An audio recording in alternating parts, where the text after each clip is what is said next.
I'm sorry about this, guys. Hello? Did anyone lose their fake film? Hello? Hello? Did you? You know, I just realized something. I remember watching this, but, you know, I don't have an actual clue about anything behind this, you know. I know it was a fake of the Anastasia that came out from Don Bluth, you know. I was trying to look for that one, but, you know, I kind of found this one instead, you know. So, wait. When did this come out? So when did the Don Bluth one come out? Wait. Do I have to call something? Hello? Yes. Yeah, Secret Films. Yeah, funny. Oh, okay. Alright. Okay. It fixes some of the issues that the Don Bluth film had. You heard it right, folks. It fixes some of Don Bluth's issues from his own fucking film. Such as, and I quote, from few articles, Anastasia's grandmother, living in Denmark, and is native after the revolution. Russia's revolution wasn't caused by an evil sorcerer. No, really? You think? Even though there are talking instruments. So you're telling me that this thing is actually closer to the source material than the actual animated Don Bluth movie that actually made millions?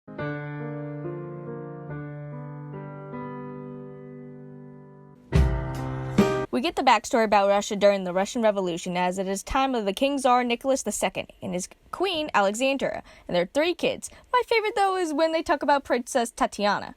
The pain in the royal neck, but basically all right. Princess Titania. She was here. Was she good? No, but she was here. They leave in the Imperial Castle in Moscow. That, if you know the story by now, is how the family is killed, except for Anastasia, who was hidden as we cut to the castle sometime later. It doesn't say how long, so we see one of the soldiers, Greyman, and his idiot sidekick goofing off. Get it? As Greyman's looking for Anastasia, who is said to be in the castle. As we see, indeed, she is in the castle, as well as one of the most iconic songs, In the Sun, is played. And honestly, it's really catchy. With the dawn, I know in my heart we'll be together again. You know, this actually kind of brings up a good point. That not only did Anastasia kind of live in this place for so long, but I kind of want to know a few things.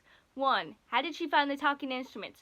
2, what was her reaction like? And 3, you're in fucking Russia. How the hell did this shit even happen? Talking instruments. And 4th of all, this would have been a secret that she would have stayed in this house, probably somehow still have electricity, maybe, I don't know. It's Russian Revolution, so probably, maybe, I don't know.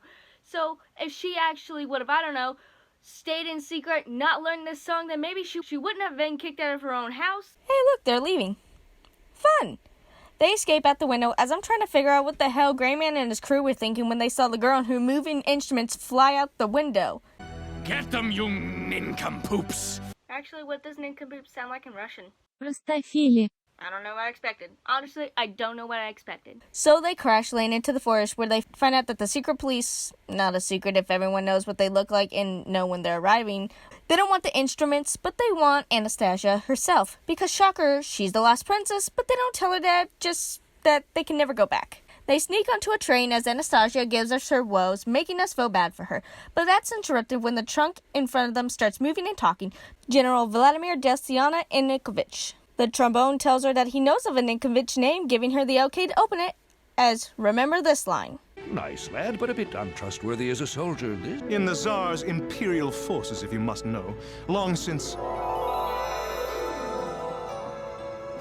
That's not how people interact with each other. I don't think she's been with a person in years. That's not how we interact. Nope, nope, nope. Something you'll find out is somewhat like Beauty and the Beast. Instruments can hide their faces and become just normal instruments. I mean, it's never explained how or why, so... Vladimir believes that they have met before, as she can't recall because of a trauma from the past, as after a thing of luggage is thrown on Vladimir's head, he tells her about how she looks like the Princess Anastasia, said to be dead along with her family, as he doesn't really believe anything she says and is trying to keep herself a secret. Along with this, if she is to be alive, money in the bank is waiting for her. And, sure enough, Vladimir tries to pull her off as Princess Anastasia to get some of the riches, even though she is Princess Anastasia. They jump off the train and head to where the dukes and generals are so they can fool them into believing she is the princess, as the one-to-be is Grandma Duchin Empress. And wouldn't you know it, one memory of her grandma coming to her birthday party comes into her mind, and she figures out she really is, indeed, Princess Anastasia. Really, no word from mouth, no newspapers, or even hell, the song you've been singing from Grandma? Nothing ringing a bell at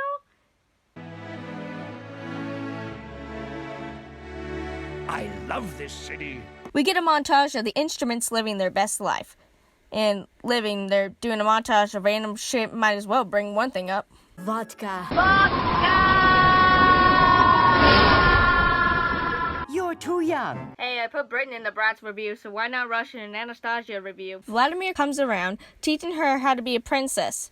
In song. Posture straight, gut in a bit, chest out a bit, now grin a bit, stick out that noble chin a bit, now that's a bit too far. They nearly have a moment brushing it off as we head to the party where the Duke doesn't believe her as the others wish to still see her. Vladimir introduces her as the Duke still doesn't believe her, causing Anastasia to run to the side of the door. What a weird place to go to, but alright. Anastasia basically calls the Duke out and... that you did at my 5th birthday party in the Imperial Castle, when you refused to participate in my candle lighting ceremony and instead snuck off to the servants' quarters in order to drink half a case of my father's best vodka. And Prince Paul has arrived late. Where is my royal assistant Goofinoff? Is Goofinoff goofing off again? See, it wasn't just me. Indeed. It has been lost for so long. Right. Prince, princess, princess, prince. Now that we're all through with the introductions, it's time to mop up here and cash in the little lady's inheritance.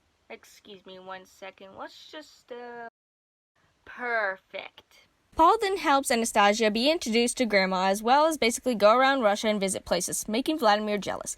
Vladimir and Anastasia fight because it's in all movies nowadays. He's the one getting me an audience with the Dowager Empress. He's the one who truly cares about me. The only one I trust. You're a fucking asshole. Greyman finds Vladimir wandering around as he gets beaten up. Anastasia worries about Vladimir as they go to meet Grandma. And yes, she doesn't believe that she's her granddaughter until Anastasia says something to convince her by singing In the Sun. All happiness, and Grandma brings up marriage. Wait, how old is Prince Paul? Oh, hi Vladimir. Nice seeing you again, since you're now beaten up and probably gonna die from the Russian cold. Both argue, and Anastasia goes to have a date with Prince Paul as this happens. They are here! The princess and the prince! Hurry, hurry!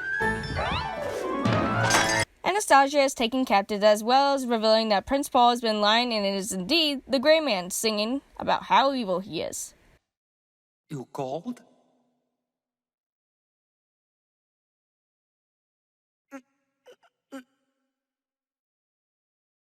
I wasn't calling you! If you want the picture of a charming prince, I take the cake. But now you find me all the more alarming since I'm charming as a rattlesnake. Vladimir finds out Anastasia has been kidnapped as the instruments show themselves to him. Were there any repercussions to if they did that around? Never explained, not told, so I guess not. And they go after Anastasia.